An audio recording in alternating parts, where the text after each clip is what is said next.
want to welcome everybody to the event today. So basically, the objective of this conversation today is to bring some of the key learnings that all of us are going through together as we are ramping up, preparing, and starting to implement the New York State 1115 Medicaid waiver, bringing those kind of learnings together, accumulating those learnings and sharing with each other, and hopefully creating also a community that can help each other to make this investment by the state and the implementation and undertaking that you all are participating in very successful. For today's event, we have two sections. First kind of short section where we're gonna have a fireside chat. We have Maya from POLITICO joining us here, and me and her are gonna have a little bit of conversation about what some of our learning has been over the course of past few months, kind of working with different social care networks and community-based organizations in and out of the 1115 Medicaid waiver.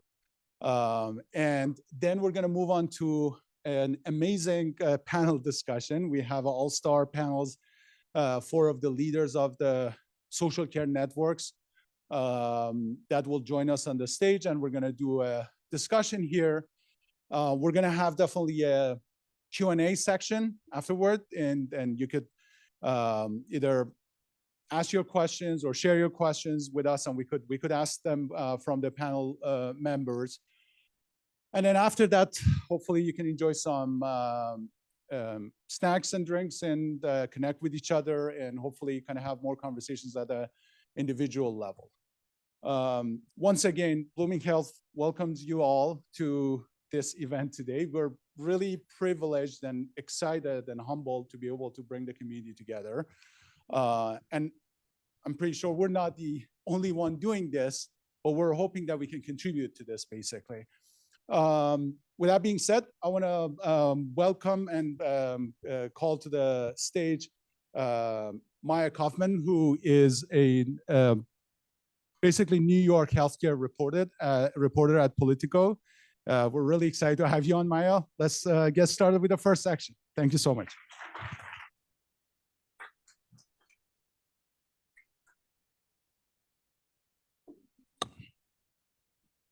You need to unmute it first. All right, how about now? I think it works. Great to be here. And thanks so much everyone for coming and tuning in. So we're going to talk some, like you said, about your learning so far regarding implementation of the waiver, which I've been covering at POLITICO. So to start off, from your standpoint, what kind of work is happening on the ground right now? Where are we at with implementation of this? Yeah, first of all, thanks for kind of moderating this discussion. I appreciate it. So I guess I want to start with this. I think there is so many angles looking at this very complex undertaking that is happening across the state, right? And some of us have done this for many, many years. Some of us actually contributed into the previous Medicaid movement in New York State, this rep, and some of us might be a little newer, including myself, into the mix. So I think it is important to kind of understand how complex this undertaking and implementation is, and each POV kind of representing an angle into it. With that kind of, I'd say, a grain of salt, what we have learned so far is that over the course of past kind of few months since the contract is out and a lot of SCNs are heads down working, they're really trying to kind of figure out how to ramp up their infrastructure from many different levels. And some of them are kind of more well-established in certain layers, such as their network capacity and community-based organization resources, their IT infrastructures, their governance structure, their operational workflows and member journeys, and so on and so forth. Some of them are kind of coming new into the operation a little bit on this specific work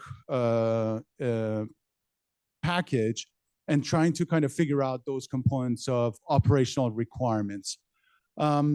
We are a technology player, and obviously we dig into that IT infrastructure layer a lot, and we try to understand what does it mean to inform a patient in New York State that there is a thing called 1150 Medicaid waiver that can serve them with certain needs. What does it mean to then screen that member to figure out what needs that member might have? Then what does it mean to get that member connected to a resource that can address that need? And then all the back office operation that is needed to do this, right?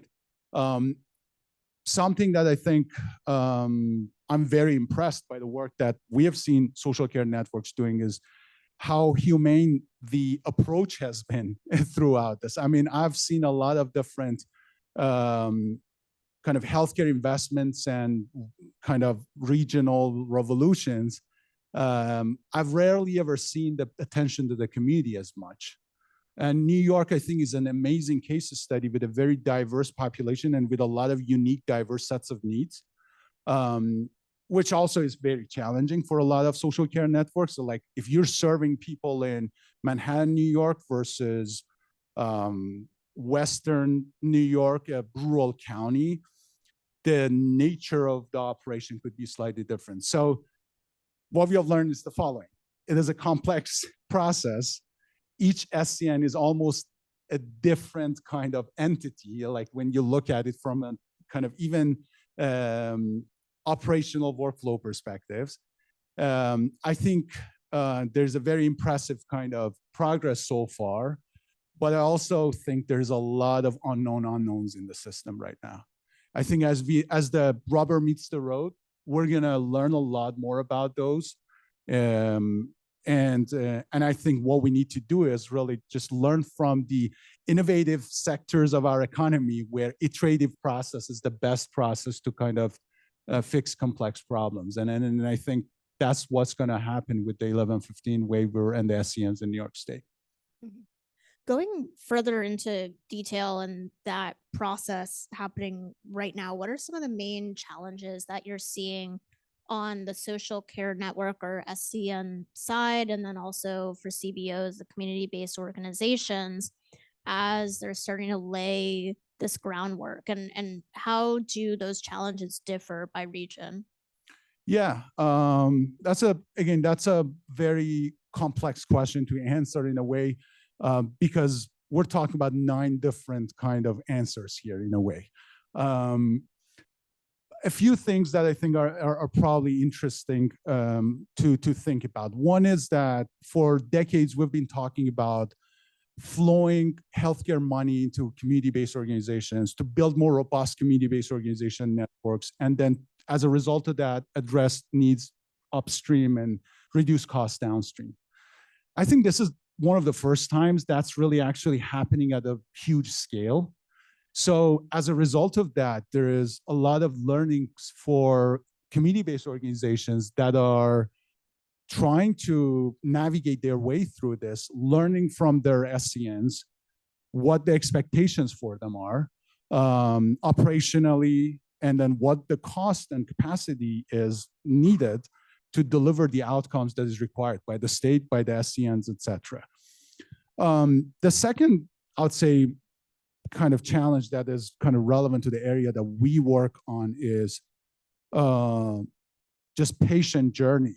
I mean, I've been talking to a lot of different SCNs, just trying to think what's their philosophy of the patient journey. Meaning, at the end of the day, what we're doing here is that we have 7 million people covered by Medicaid. From those 7 million people, each individual might have a variety of social care needs or no social care needs. The answer to the problem here is who needs what and when, and then be able to address that, right? For that to happen at such a scale, you need to really deeply think about how you're going to kind of move people through this journey. Again, it goes back to what I started with. From the very beginning of them knowing such a thing exists, going through the screening, going through the navigation and getting the intervention, and then kind of closing the loop and measuring the outcomes and so on and so forth. that needs such a kind of huge and complex infrastructure. So I can give you a few examples. I've seen organizations across the state that are building large kind of human resource operations to be able, because they care about that human touch and they care about that navigation to be centralized. And I've seen organizations making this navigation more decentralized and in the communities and benefiting from those existing relationships that people have with the community-based organizations. I think these two models could work in certain areas independently, meaning there's no wrong or right here. But it's really important that the right SCN figures out which model is going to be a better fit for them, right? If you're handling, I don't know, 1 million people, expecting that you're going to build a centralized navigator team to screen them and help them kind of go through this, just a little bit unrealistic, cost-wise and operation-wise. And these are some of the things that I think are being addressed on the ground by the SCNs right now. It sounds like one thing you're saying is a lot of this is going to be trial and error, but I know realistically, but I know that the State Department of Health is also walking players through this process right now. Can you give us a window into what that's looked like? What kind of guidance are they providing? What is their role in all of this? Yeah. I mean, look, some of the questions you're asking, I think I'm definitely going to ask our SCN panels, and they're going to probably provide a lot more kind of expert insights on them. I by no means am an expert on the topic. I'm a technologist, basically, and I'm trying to kind of solve a complex problem with the technology as a solution. So first of all, trial and error is not bad. Let's not label it bad. It's like an iterative process. That's what I said earlier on. I actually think we should get comfortable with parts of this process failing, and that's okay. I mean, I don't know if it's such a kind of large undertaking is going to necessarily be 100% success. That's my view, by the way. The SCNs might have different views, and obviously that's all okay. The state is doing a good job in terms of kind of holding all these stakeholders very close. We as a vendor for SCNs, we're meeting with the state every week, basically. We're getting advice on and insights on what the state's expectations are, what workflows they're expecting to be executed, what is accepted, what is not accepted. But in the same kind of breath, I think what we have as operation manual is the first version, or now a second version, of what could be the operation manual.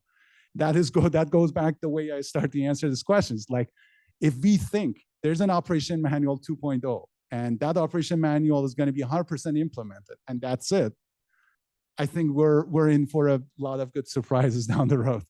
I think this operation manual that we're getting from state, as an example, is going to have probably many, many versions as we go through this learning process. And that's, again, I think that's okay. I hope state does too.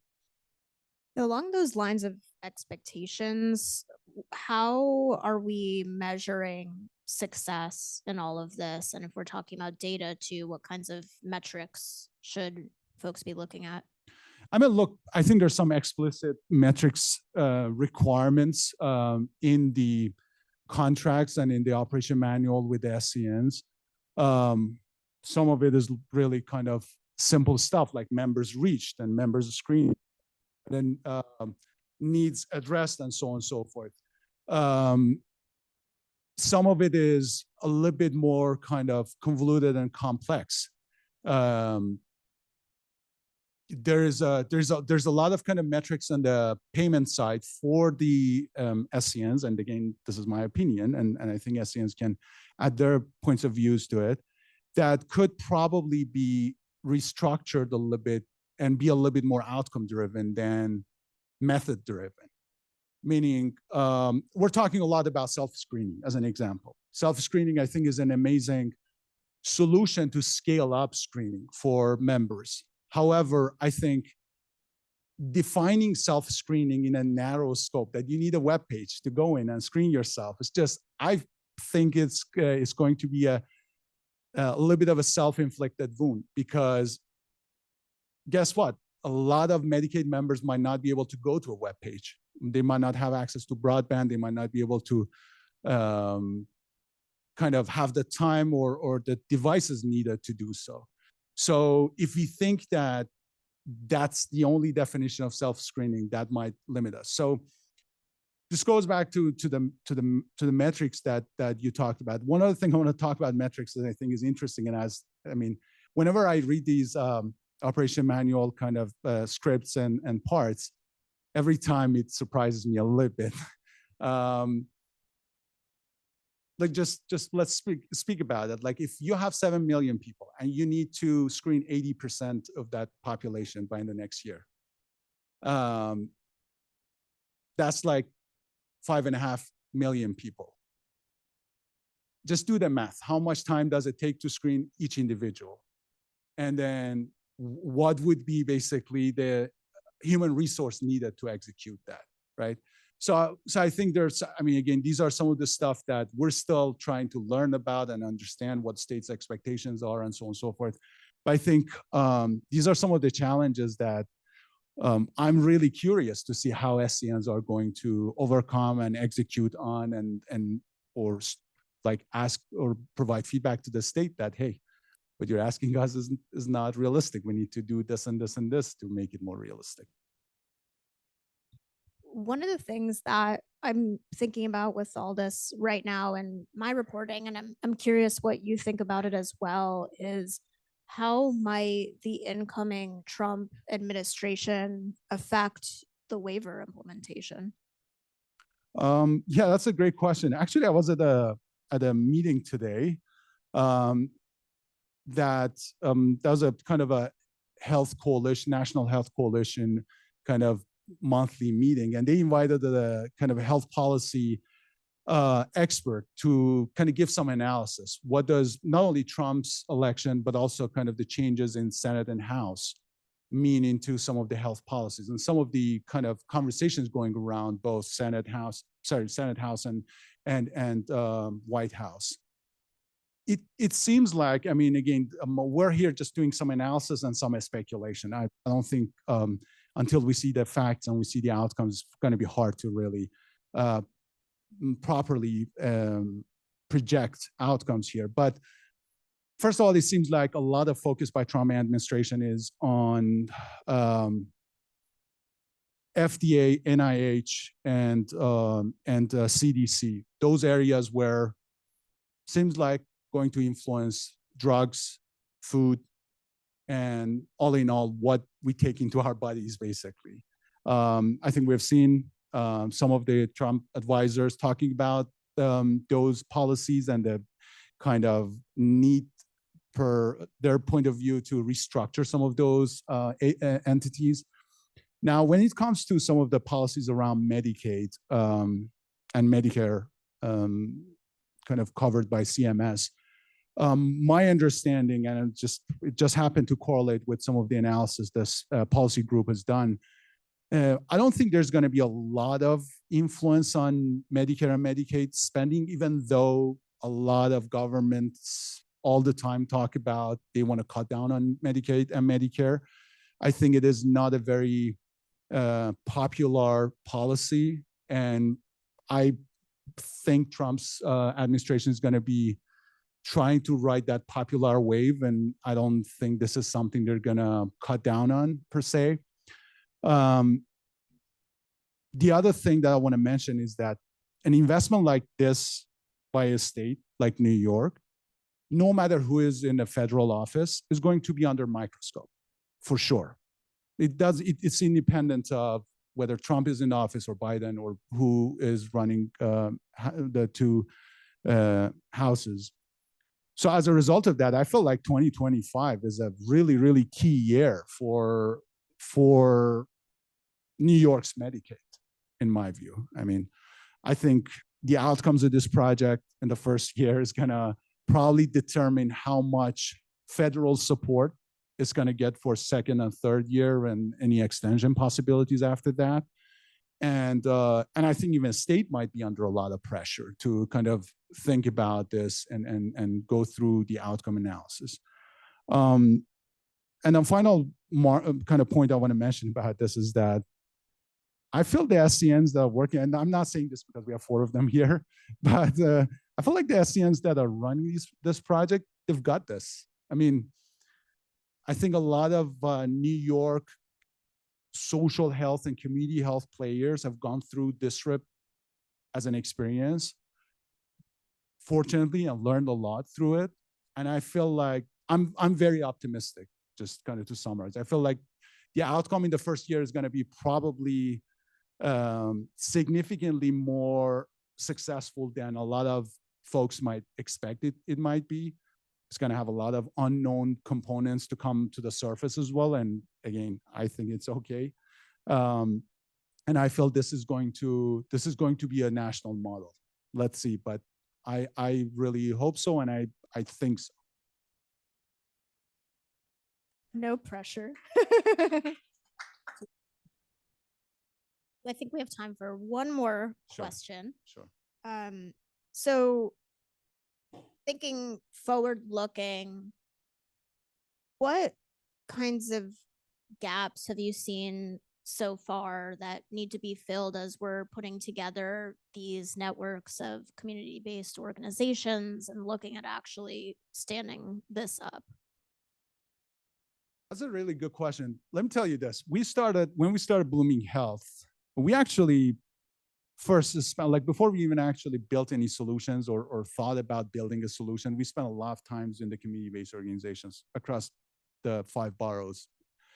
We literally would go to senior centers, to case management programs, to housing operations, sit down there for half a day and talk to people, understanding how their social needs gets addressed by the operation there.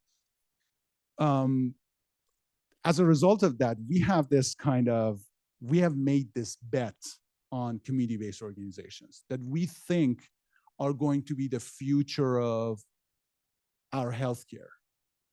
We think that community-based organizations, if empowered, they're gonna play a major role in addressing some of the social care disparities in the communities and hopefully ultimately reducing our healthcare costs. So I'm saying that because I think the first thing we need to change coming into this project is kind of changing our culture a little bit, how we look at community-based organizations.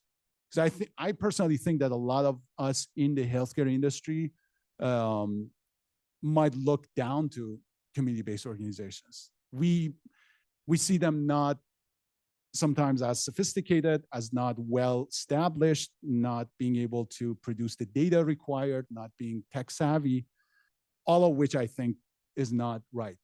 Like any other sector of the healthcare industry, there's plenty of great community-based organizations, provide very vital kind of supports and address of very vital needs in the communities. So as a result of that, I think this shift, and I've talked to a lot of the SCN leaders, and one of the things I see is that actually this is shifting. If you talk to people that ran DISRIP, from the culture to the dollars, not a lot of it was in CBO's favor. If you talk to people in 1115, sorry.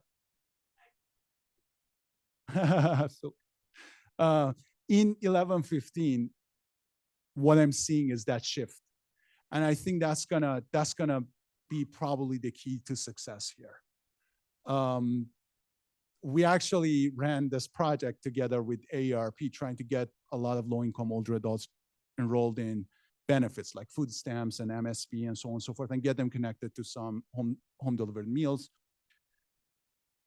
It turns out that a lot of these people in the communities trust their community-based organizations orders of magnitude more they trust their healthcare provider, and sometimes more than they trust their family members, because they don't want to be a burden on those family members. And understanding all of that, I think that might be really the core key to success here. And that's why we as Blooming Health are betting so heavily on community-based organizations to empower them to do the job they're doing, hopefully a little easier and a little bit more at the larger scale. Great. Well, thank you so much I appreciate for this conversation and for answering these questions. I appreciate it. Thank you so much.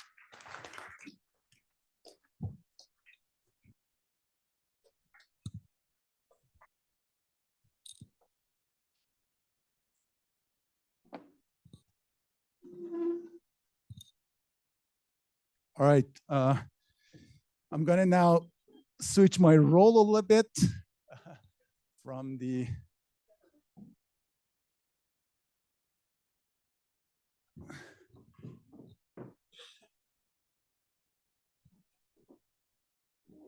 Awesome. So I want to invite our great panelists to the stage. We have Dr. Conte of Staten Island Performing Provider System here that runs the Staten Island Social Care Network. We have Zach Hennessey, Chief Strategy Officer and Executive Vice President of Public Health Solutions, and whole UNYC, that is the SCN that is covering Manhattan, Brooklyn, Queens.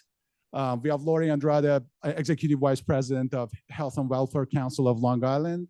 And then we have our great friend, Amie Parikh, Chief Executive Officer of Hudson Valley Care Coalition.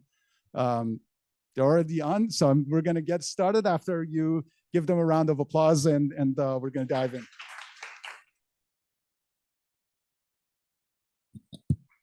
All right, first of all, I wanna thank you all. I really appreciate you taking the time to join us today. I think you all have a very busy schedule, and we appreciate you kind of carving out some time out of that.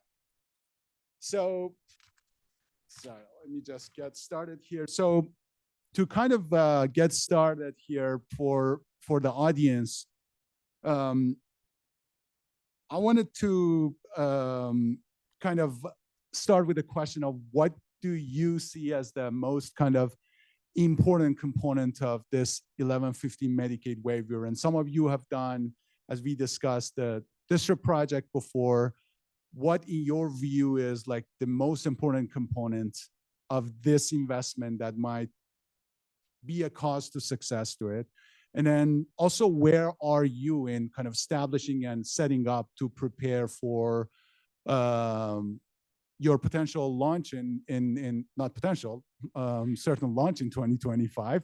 So I'm going to start with Dr. Conte. Do you want to get us started in this one, and then we could pass around and have others? Sure. Thank you very much. And thanks for the audience appearing in person and those virtually.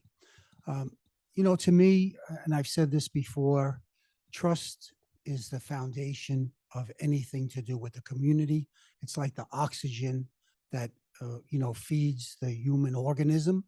So establishing trust in 7 billion people is not an easy task, especially in many instances where that trust has not been well earned by a variety of organizations that they have had to work with in their housing search and their social justice and their justice involvement. So all of that is extremely challenging. But I do think, as you mentioned, Nomi, the fact that community-based organizations and organizations that have had relationships with individuals that they will be working with is a strong foundation. In terms of the Staten Island Performing Provider System, the Social Care Network for Richmond County, we have been doing this work for 10 years. And in particular, for 5 years, we have been screening community members, making referrals to organizations that we have been providing fee-for-service payments for. So I think the foundation is very strong. It is really important to grow the foundation, to embrace newcomers into the orbit of care. And I think that's my answer to that. I appreciate it. Thank you so much. Lori, I wanted to ask the same question from you, especially knowing that you have contributed to the district project as well. Sure. I'll thank you so much, and thank you for the opportunity to speak with you all today. I'll kind of add I'm sorry. on. I think you need to unmute it. Better? Yes. Okay. So I was saying Awesome. thank you so much for the Apologies. opportunity to speak today. And I'll kind of add on to what Joe's saying in terms of trust. Of course, trust between the CBOs and the community members, but also trust amongst all of our CBOs together. And as the lead of the Social Care Network, Health and Welfare Council of Long Island is the lead entity for the Health Equity Alliance of Long Island, the Social Care Network for Nassau and Suffolk counties. And we've been convening our CBOs since 2017. At the start, during DISRIP, we had a CBO planning grant to begin that convening and that bringing together so that we can think of the provision of services, social care services as a network together, not as one individual, one CBO by CBO by CBO, but how do we look at it as a integrated network of service providers? And I think that takes a lot of trust as well, and a lot of trust building over time. And I think we've worked hard to do that, to meet with our CBOs literally monthly since 2017 to build that trust and to bring them on with our partners with Unite Us, to bring them onto the network that we've been using since 2017, and to really build out that these service delivery models so that we're at the point now where we have over 70 organizations on Unite Us sending and receiving referrals. We have 95 organizations that have completed readiness assessments for us to say, are we ready to participate in this? We've had 110 that have signed SCN membership agreements. And so we build and we build and we build with ultimately the goal of providing good care for people. Thank you so much. You can pass it to Zach. I was going to actually ask Zach, you're handed over a really big project. So want to see, like, so far in the past few months, and we'll talk about your current focus areas and so on and so forth, but in the past few months, what you guys have been trying to do and achieve and make progress on, and if there's any learnings throughout that process that you might want to share. Sure. Thanks so much. I think I always like to start with what's really revolutionary about what's happening here. We're talking about a big transformation in what health insurance pays for.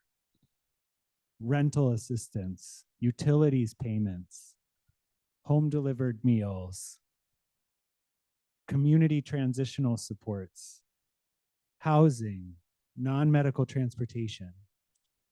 These are incredibly powerful benefits for people whose health is at risk.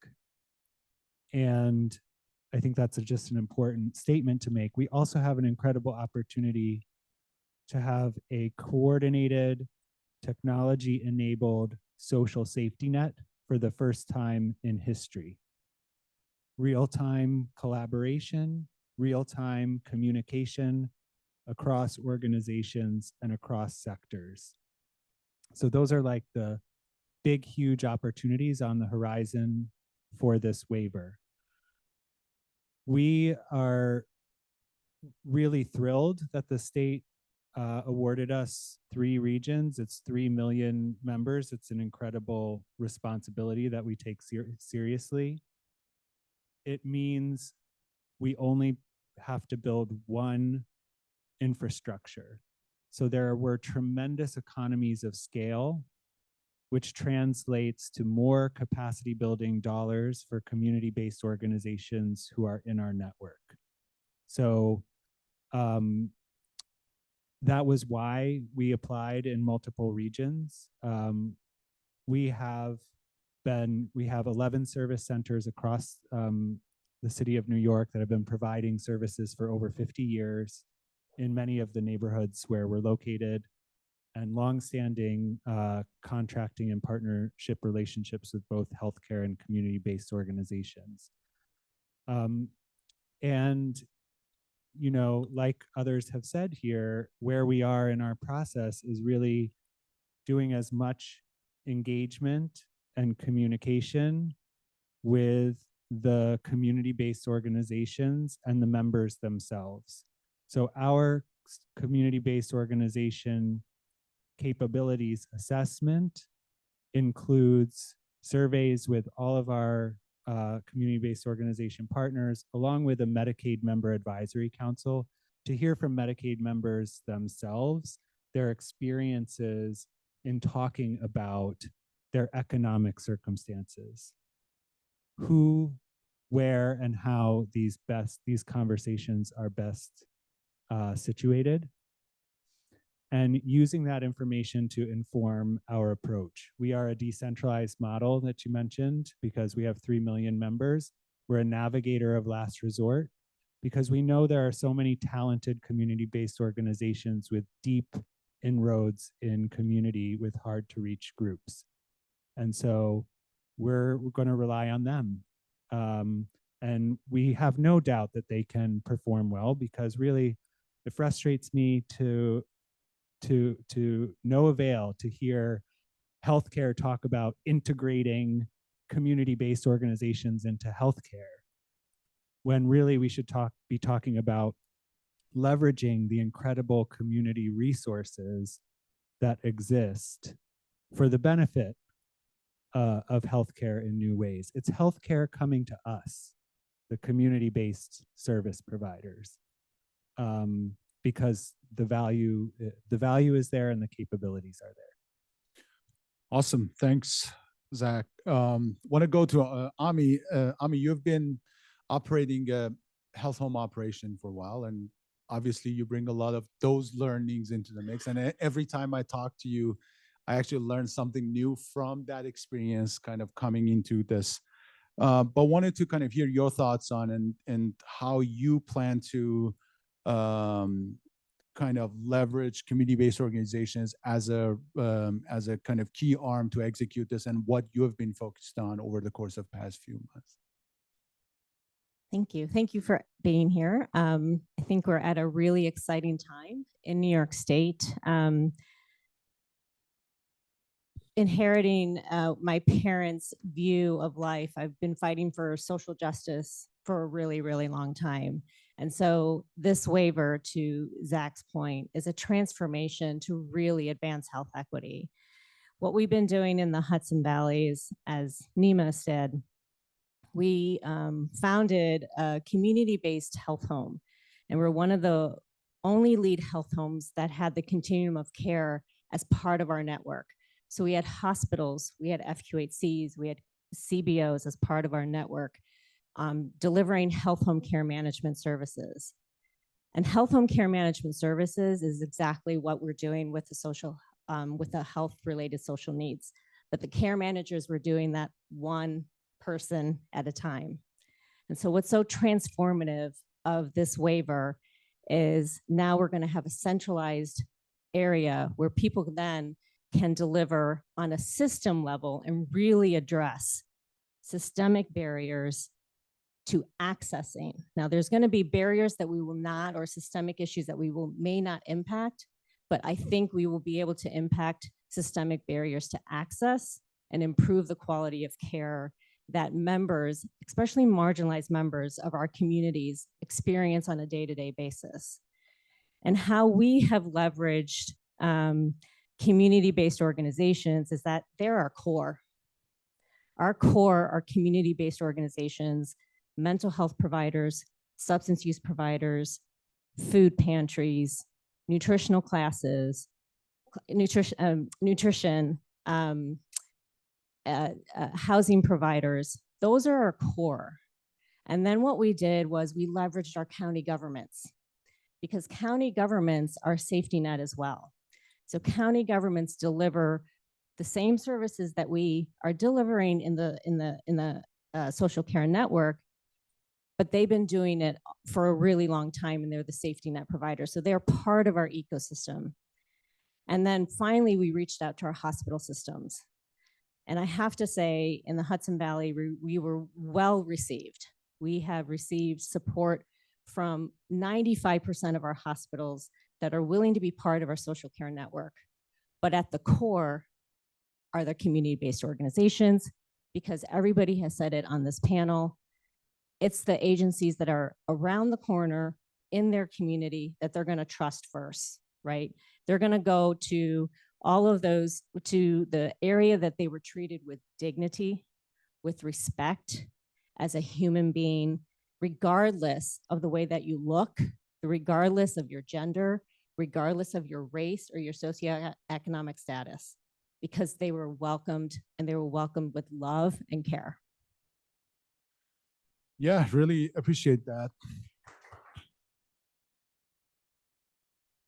Yeah, I think that's a very thoughtful kind of perspective and journey to envision for the patients. And I think, as you said, I think we need to think about every touch point where there is a trusted partner that could do a part of this work.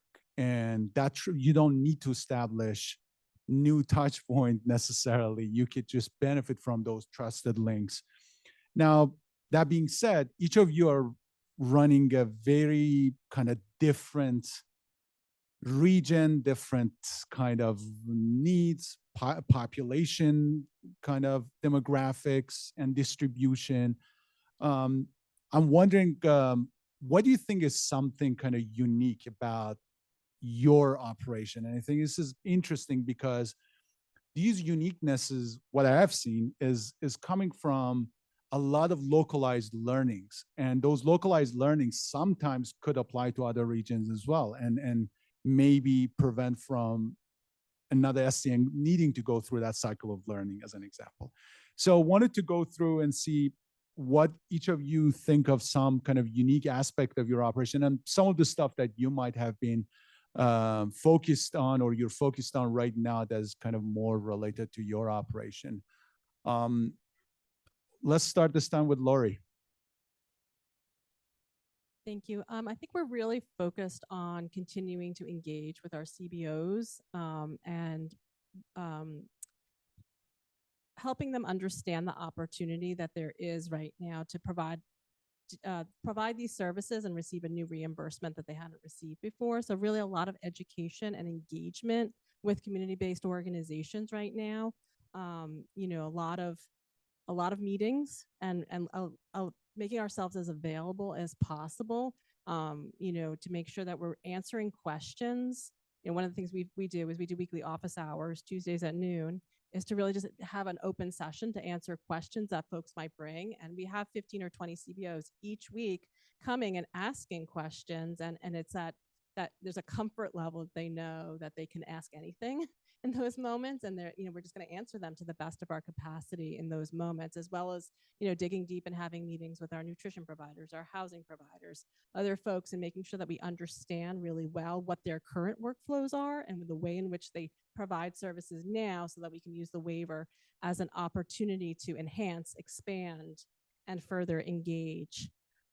So those pieces, and then also realizing while we have good network adequacy, we could always have better network adequacy. We could always dig deeper into community. We could always find those folks that we haven't yet connected with.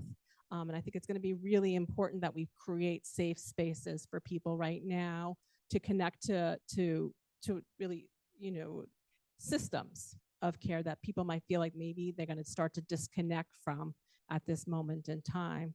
So that's really been a lot of the focus, is really digging very deeply with our CBO partners, understanding, listening, and trying to provide as much clear information as possible. Amazing. Yeah. Zach, do you want to go next, please? We have a couple unique features. I think it's having to achieve the kind of scale that we're talking about and the geographic diversity. So we have a group of organizations called Enhanced Care Partners.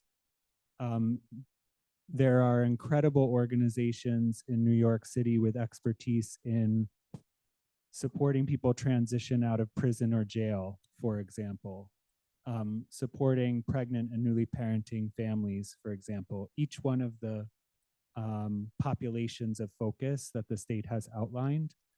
So the role of these enhanced care partners is to support access for those populations. And it happens in two ways. One is by making the entire network a more welcoming place for those populations. But it's also making sure that the subsector which they represent, so the justice impacted serving organizations, right? being well integrated with what the network is trying to accomplish. So what are the unique needs of those substance use and mental health providers in joining? What are the unique needs of perinatal health organizations joining the network? And that expertise comes from our enhanced care partners. Another unique aspect of what we're trying to do is enhance our technology ecosystem with a data warehousing and interoperability partner.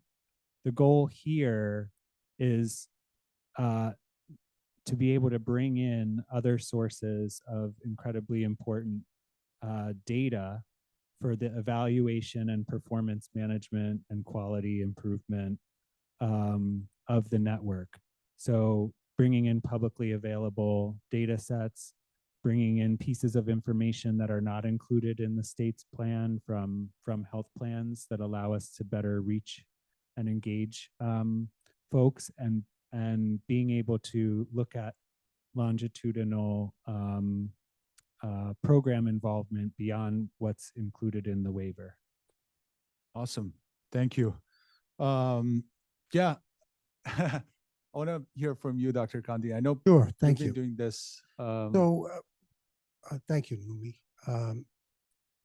I think what's unique about Staten Island is, just for everybody's awareness, it's not only sanitation, firemen, cops, and et cetera. Actually, we have one of the most diverse boroughs in all of New York State.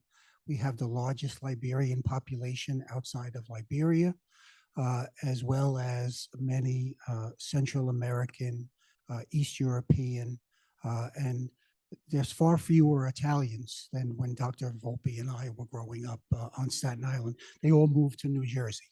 So the truth is,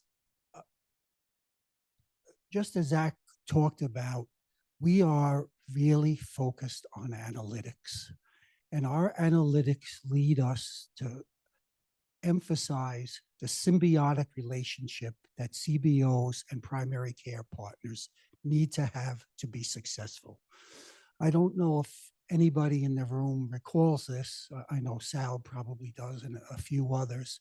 When DSRIP started, New York had the highest per capita spend in Medicaid and was 43 out of 50 in every quality measure, including longevity, of any state in the United States. This was horrible, and certainly was a momentum to create pursue a large waiver like we did during the DSRIP program.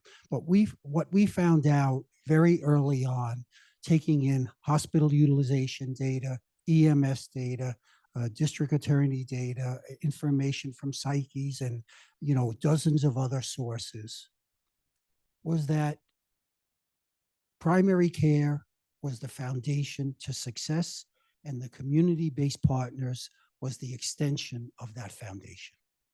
That connecting partners, there's no primary care doctor, there's no behavioral health, there's no acute care doctor that will ask somebody a question that they don't have a resource for.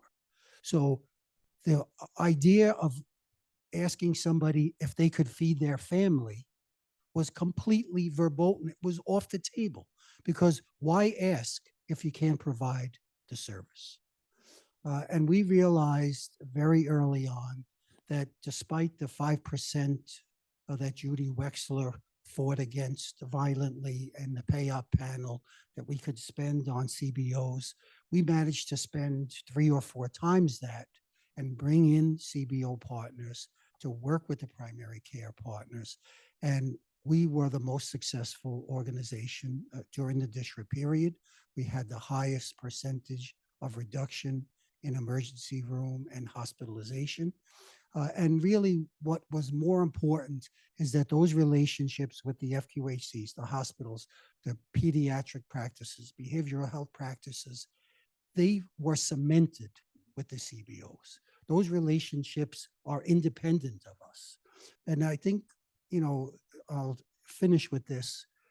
a focus of ours is a path to independence. Creating a dependent relationship with a family is not a success in my book, right? Moving people forward with their own agency to take those first steps is critical to what this is all about. We should not have 7.5 million people on Medicaid in New York, right? It's not a sustainable approach to providing service. And I think this is, all underpinning, maybe it's a little bit of our philosophy, but we have trained nearly 1,000 people in 4 years in community health work, certified peer recovery advocate, home health aide, community health workers, CNAs, by reaching into the community. This idea that people don't want to work anymore is pure garbage. We have over 40,000 text numbers in our database. When we send out an alert for a training, thousands of people respond. Mhm. People want to work. They want to advance. Mhm. Thank you so much. Yeah, of course, what you're doing here is not something that is achievable overnight for sure, and really appreciate the work that you've done over years. Amie, I want to next go to you. I mean, you're serving an area that has diversity. It has urban people. It has people that are really on the other sides of the city, and so on and so forth. And I'm really excited to hear that you have the support of the local governments, the hospital systems. I think this is an undertaking that needs the engagement of all of those. With everything that you've heard from other SCNs, I was wondering what you have seen as some of the unique opportunities, challenges about the work you guys are doing in the Hudson Valley area, and you've approached it like a little maybe differently than others. I don't know if we're that different. Okay. I honestly, like, I'm listening to us, and and just so you all know, like, we all work together. Like, we are meeting regularly to brainstorm, to figure this out, right? And I think that, like, we're doing data analytics. We meet with our CBOs, right? And we're doing a lot of trainings. And I think that what's amazing, and I think you said this in your response, is that the ones that were chosen to do the SCNs, like, we are very mission driven. Every one of the SCNs are very mission driven. And I think that that is going to be the underpinning of the success of this demonstration. I think in particular in the Hudson Valley, what I can say is, yes, like, the support from all the different sectors that have come forward to move this transformative initiative is just really amazing to experience, and to get that support, to get that feedback, and I apologize, I didn't say this before, but the MCOs are at the table too, right? They're there working with us, trying to figure this out. Like, one of my team members said the other day, where they had a meeting, and the MCO said, so we're really, we're excited about this, and what can we do to lift this together? And he came back to me and said he has not heard that. It's always like, what are you doing? What are you doing? This one was like a very different experience for my team, in the sense that they want to really partner with us as well. So I think everybody is committed and dedicated to move this forward and to see us succeed, and to make sure that we do advance health equity, and that the people who are marginalized in our community have a chance to get quality of care, to improve their lives, and move on from the situation that they're currently in. And I know I didn't answer your question, but I don't, like I said, like, I don't know if we're so different. Yeah. For sure. Yeah. Thank you so much. Look, I think, I guess what I'm pointing into is probably more at the detail level, or at the, like, it's probably not a lot of major operational kind of workflows, but I think I agree with you. I mean, a lot of stuff that you're talking about is very kind of similar between different organizations. I'm not going to move on to the last question, and we could do a quick Q&A if anybody has any questions or not. And that's basically moving forward. Now, and in the core of that question, I really want to ask two specific questions. Like, what does kind of launch mean to you? Or like, is it already launched? Is it launching in 2025? Like, what does launch mean to you? And then I think a lot of you still might, or some of you might still looking to expand your network or bring in more community-based organizations into the mix. How can they actually contribute to this? And then as we move forward, then this kind of snowball starts getting bigger and bigger. More people notice it and more people want to contribute to it. And I think right now more people might be listening than 3 months ago. So I want to take the word launch and roll that back. Sure. I want to roll it all the way back. Because this is not going to be a light switch. On January 2nd, we're not going to turn on a light switch and this all is going to happen. Sure. So it's a rollout. And I think you talked about that. You know, it's going to be an iterative process, right? It's going to be lessons learned on a daily basis. Like we may think something is working in the morning, and by Monday morning, by Thursday, we may figure out that that particular workflow is just not member-centric. It's not seamless. It's really clunky. So what can we do to iterate and make it better for the member, right? And so I think what I'm asking my team, people in our community, is that I think everybody's doing the best that they can to roll this out, because we're doing this with the best of intentions. And it's not a launch anymore. It's a rollout. And, you know, January 1st will look very, very different than February 1st, which will look very, very different than March 1st. And I can keep going on and on and on, right? And I think we're going to be learning lessons every day, every month with each other. Because we're going to continue to meet and share promising practices. So yeah, I just want to roll that word back. Works out for me. Wouldn't we all like to roll that word back? Yeah, but I think two things. One is we are all unwavering in our commitment to the Medicaid member experience being the most important value that we all hold. We're pretty uncompromising in rolling anything out that we do not have a reasonable assurance that this is going to be a positive experience for the Medicaid member themselves. And that's very difficult with the pace that's been the pace, the pressure that we're under to achieve the milestones and timelines here. But we have had great partners at the state and great partnerships with one another in talking about what day one looks like, what screening providers are up and running in our system, what navigation can we do, what existing services in our network are pretty well established that we could count on day one. So it will be iterative and it will be gradual, and the member experience is what's most important to us. Secondly, if you are a community-based organization in Brooklyn, serving Brooklyn, Queens, or Manhattan, our second open enrollment period or open application period is open right now. So anybody who did not apply to join our network in August, please go to our website or just ping me on LinkedIn and I'll send you the link to the RFA. We are now able to share the fee schedule for anyone who's applying, so you can actually see in dollars and cents what this could mean for your organization. And we want to hear from you. We want to work with you on the strategy that will best work for the type of services that you're providing in the workforce that you employ.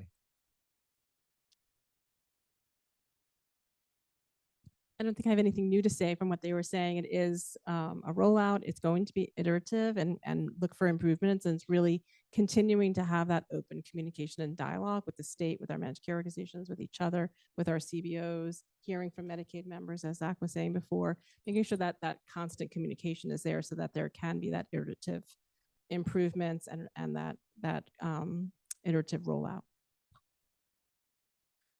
For us, if you look on our website, we have listed over 65,000 surveys and what component of in every zip code, what the need is. And it's a very analytic approach. So for us, I think we anticipate that it is going to be a launch, that we will accelerate past what we have been doing because we have to. We've been doing about 15 to 20,000 surveys per year. We need to double that. So we do need to launch. And we have been working with our partners, both clinical and CBOs, faith-based groups. And I think there's a real sense of excitement there because many of these groups, in particular in the past, were living from, grant to grant, foundation to foundation. So, strangely enough, we're turning CBOs into fee-for-service when we're trying to turn doctors into value-based purchasing, but that's a whole nother story. But I think really what, I think all of us and all of our networks have been doing this work for a long period of time. And I think our partners are going to surprise us. They really want to do this. They want to make it happen. They want to serve the people that they have been serving and some that they have not been serving. So, I'm really very optimistic about it. Things are going to fail. Things are not going to go well. Some things will go great. And that's the iterative part of this, that you need to be up for the challenge and have all hands on deck and really make it happen. Amazing. I want to thank you all for all the great discussion. We're rolling back that launch all the way, and we're making it a rollout. Before I wrap up and we go into the Q&A, I just wanted to say something. I think I kind of forgot to say this at the beginning of the discussion. We as Blooming Health kind of hosting this discussion. First of all, I want to mention that we are by no means experts in the topic. We are a technology solution. All we try to do is basically empower community-based organizations to reach members more equitable, easily, wherever they are, and kind of almost accentuate that trusted relationship that I know the SCNs are working on and trying to empower that with a care model and the payment model that is 1115 waiver. And I think a lot of stuff that I'm personally learning through this process is very exciting. I feel like what's happening on the ground, it goes back to the question I was trying to answer earlier, is like, I think that CBOs are going to surprise us. And the reason they're going to surprise us is that they have been underestimated for a very long time. And I think they're gonna do a hell of an amazing job. We're honored to be a part of this, but the core work is being done by the CBOs and facilitated by the SCNs. I just wanted to add that context to all of the discussion here. I appreciate you all joining the discussion. I want to first open it to any questions anybody might have. Please go ahead. Major part of the waiver was the creation of a state.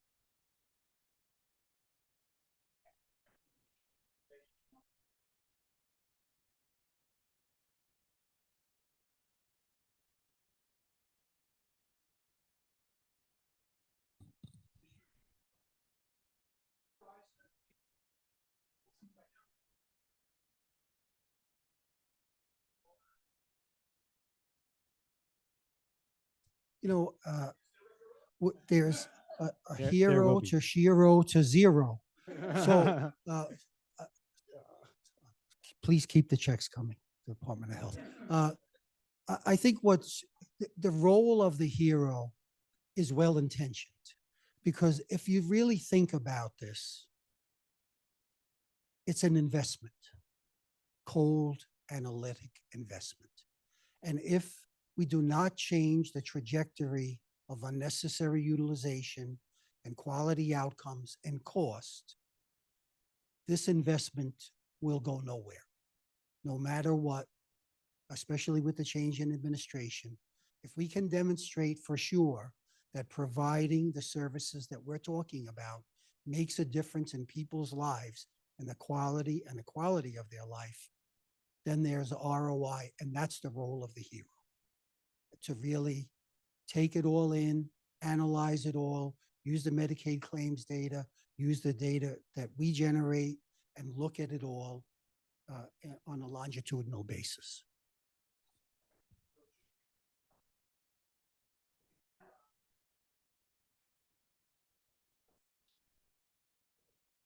Well, I think that they need to get the Medicaid claims in order first, because they're not going to know what we're doing for a year.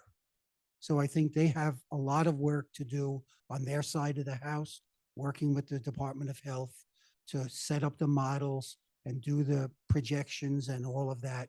And then after 12 months, we'll have some sense of where this is headed. They haven't selected yet, but we hear it's any day now.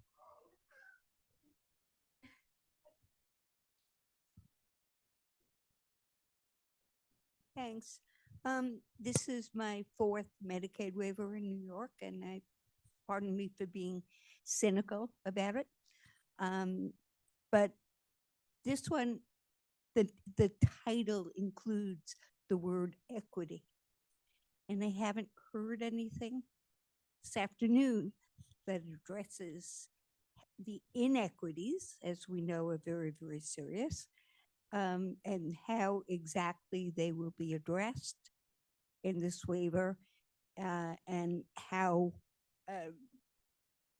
people see this going and really making a difference. So our network was somewhat designed around the Task Force for Racial Inclusion and Equity Neighborhoods that the city identified during and post COVID-19. And thanks to some of the analytic capabilities of the Unite Us platform, a big part of our application was showing kind of the screening, referral, and service provision of our network on the basis of those neighborhoods, what proportion of people in the neighborhoods most impacted by health disparities were we reaching and engaging. And we, this is also part of the reason for bringing in, we can't rely just on the role of the hero, because their question is about Medicaid ROI, and our missions are all health equity missions. So we need to think about what other lines of business can we create leveraging this infrastructure to support the people who are not on Medicaid managed care, the people who are on Medicare only, the people who are uninsured.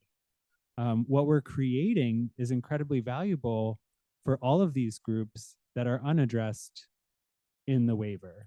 But making sure we have the analytic capabilities and the community-based organizations who serve those populations well in those neighborhoods, I think, is building the equitable infrastructure.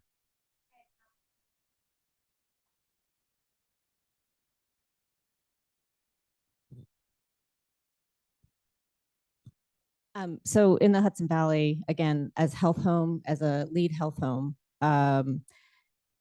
we addressed equity on a person-to-person basis. So somebody with serious mental illness who's a person of color also possibly could have a substance use and is unhoused. Now today they're housed, they're receiving services for their mental illness.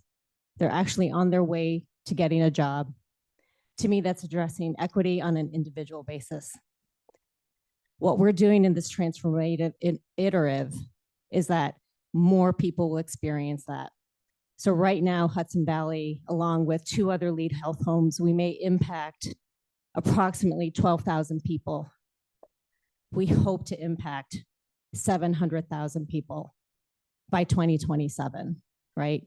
Because when you bring transportation into the model of care where they can go see an apartment, right? Because before they couldn't get that. Now, because a need for housing has been identified, then that social care navigator can say, this person needs transportation to go see that house, right? And then that person is housed. So housing people in the Hudson Valley, housing is a shortage, and actually across New York State, I shouldn't just say Hudson Valley, like housing is a serious issue, right? And so if we get people housed, if we give them support of making the houses that they're in safe and livable through the home remediation, through other kinds of services that we're going to be providing for women who are pregnant to get that support while they're pregnant, and for that child to get support all the way through the age of 6 and probably beyond. That is addressing equity in my book. I want to, before we go to the next question, I want to add a comment to what Zach said. I mean, we at Blooming Health have been trying to kind of solve for this problem of equity in the communities with the community-based organizations a lot as well. Just think about a community-based organization that has 3 staff members and lives in the community, and the community members speak 7 different languages. Now, language becomes a barrier for people to receive the care they need. And I think what Zach pointed to, and I agree with, is before you can figure out what's going to fill in that social disparity, is like you need to know what that social disparity is, and that's what data is going to tell us. I think it's going to be cost inefficient if we want to have a solution that, imagine if you have a care management team that speaks, I don't know, 50 different languages in a community that you only have 3 different languages, right? So that kind of cost efficiency, I think this is my POV on this, and people can comment on it, but kind of data and analytics is a prerequisite before you make that investment to make the outcomes more equitable. Go ahead, please. Yes. So my Yeah, please go ahead. my question might, I'll try to see if I can tie it back or shed light on the other question. How are you guys thinking about the incorporation of clinical data alongside SDOH data? Because, you know, a food insecurity screen is not the same thing as every other food insecurity screen. You might have an African-American Medicaid mom, you know, pregnant woman who is now at a higher risk, for example, or if when you overlay the clinical data, you know more about the risk factors associated with that food insecurity.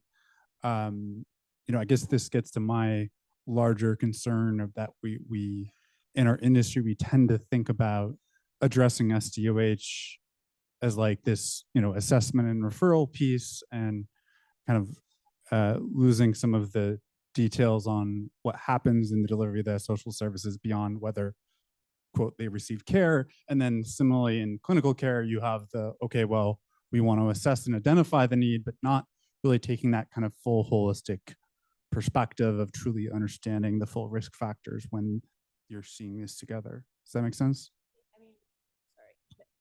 So in our model, it's the mental health providers and the substance use providers that are doing the screening.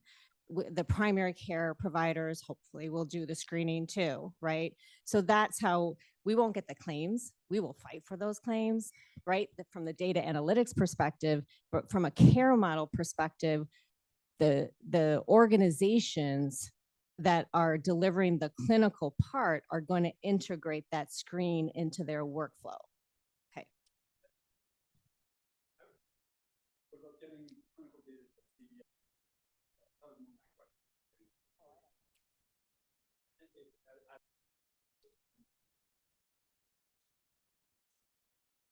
You know, from my perspective, what I had said earlier, that has happened for the past 5 years on Staten Island. The CBOs and the primary care, the behavioral health, FQHCs, even the hospitals are connecting the dots. We use Healthix to exchange information, and much of this information is being shared because these navigators are connected and they take care of the same people over and over. And so the care plans really do integrate. So if there's a Black man in a barber shop that's outreached for the hypertension program that we have, the CHW was there, they're referring them for medically appropriate meals, connecting them, connecting the dots to get them back into the PC's office. All of that is really integrated. And I think you're going to see that in all of our networks. We will take one more question and then we'll wrap up.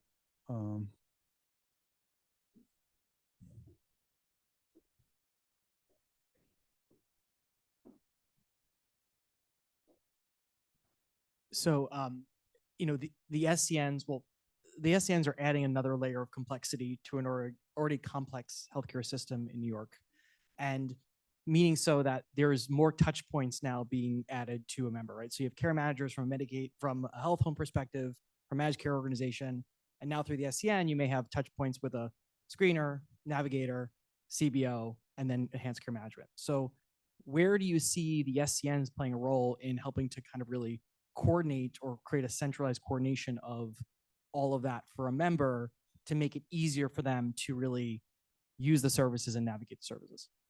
We're removing a lot of complexity from the system as well, because we are creating a standardized infrastructure for kind of the activity that's being done by hundreds of community-based organizations. So you can imagine each one of those organizations entering into contract for these services individually with their own infrastructure and their own data methodologies and their own compliance requirements. So I think the vision here is that we actually take a very complex and diverse ecosystem and create a standardized infrastructure for them to operate within, actually reducing some complexity to the undertaking of bringing in a variety of new sectors into healthcare in a way.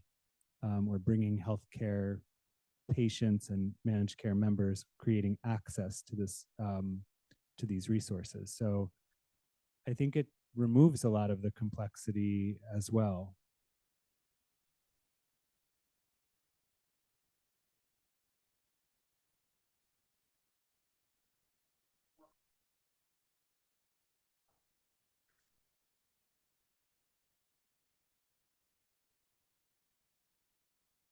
Yeah, so here's where I think each SCN might have kind of slightly different approaches depending on how they have, how they have envisioned screening and navigation to be, who they're contracting with to do that, how much are they building their own workforce to do the outreach and navigation versus how much are they relying on their network to do those things.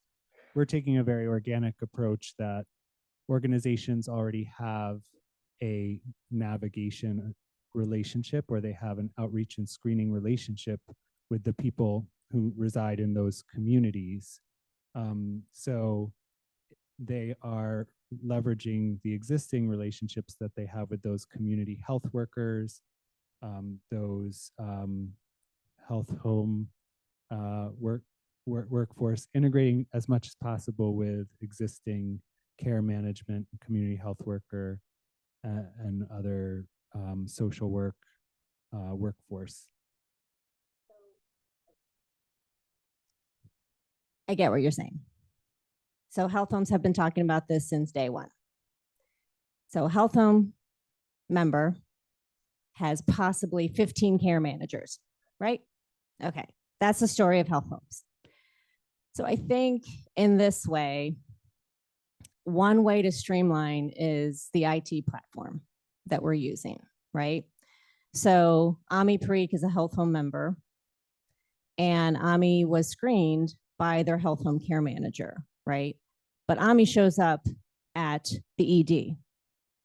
If the ED is participating on that platform, which we're encouraging that, all of us are encouraging all of our partners to be on the platform, that they'll put in Amie Parikh, and I've already been screened, right? And I already have a care manager. Hopefully it can evolve where they'll contact Amie Parikh's care manager as opposed to contacting Amie Parikh, right? So having come from the health home world, having a platform, right? We also have one platform in the health home world. What we didn't have was that referral loop and knowing what is going on with that person in the ecosystem. So now having a combined health home SCN network in the Hudson Valley, we're including an IPA, right?